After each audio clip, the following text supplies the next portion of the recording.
Good evening. It's Facebook Love number 212.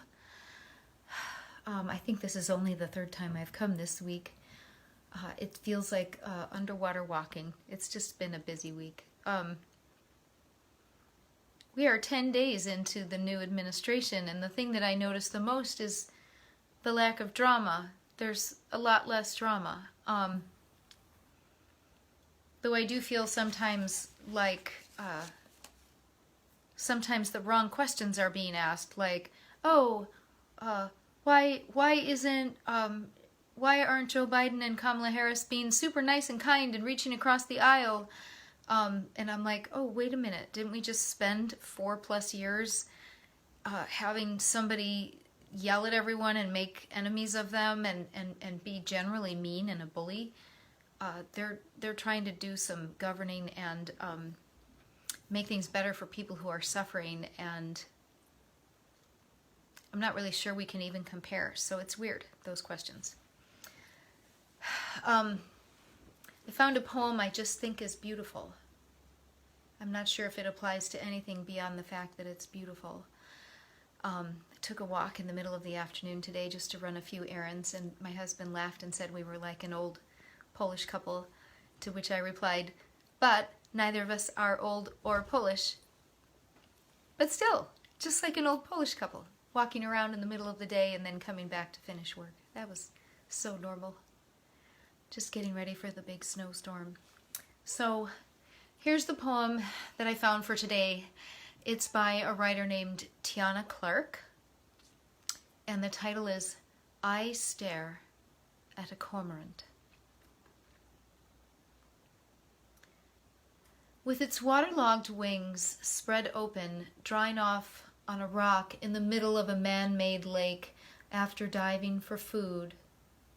And it makes me think about wonder, and it makes me want to pry and stretch my shy arms open to the subtle summer wind, slicing through the park, sliding over my skin like a stream of people blowing candles out over my feathery body, and it makes me think about my church when I was a kid, and how I lifted my hands to Jesus, hoping for surrender, but often felt nothing, except for the rush of fervent people wanting to be delivered from their aching, present pain, and how that ache changed the smell in the room to money, and how I pinched my face, and especially my eyes, tighter, tighter, and reached my hands higher, how I, like the cormorant, stood in the middle of the sanctuary, so exposed and open, and wanted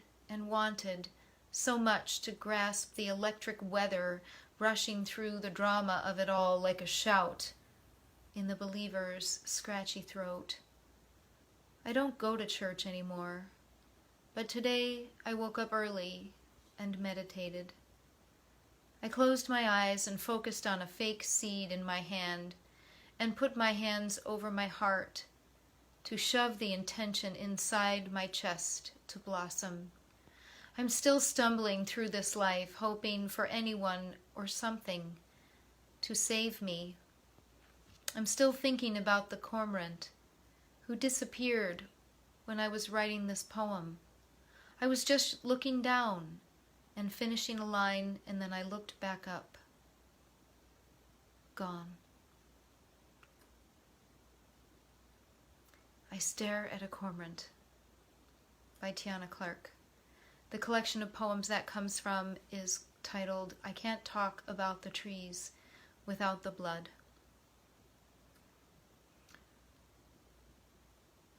I know I just said that the poem didn't really mean anything particular for today, but it sort of does.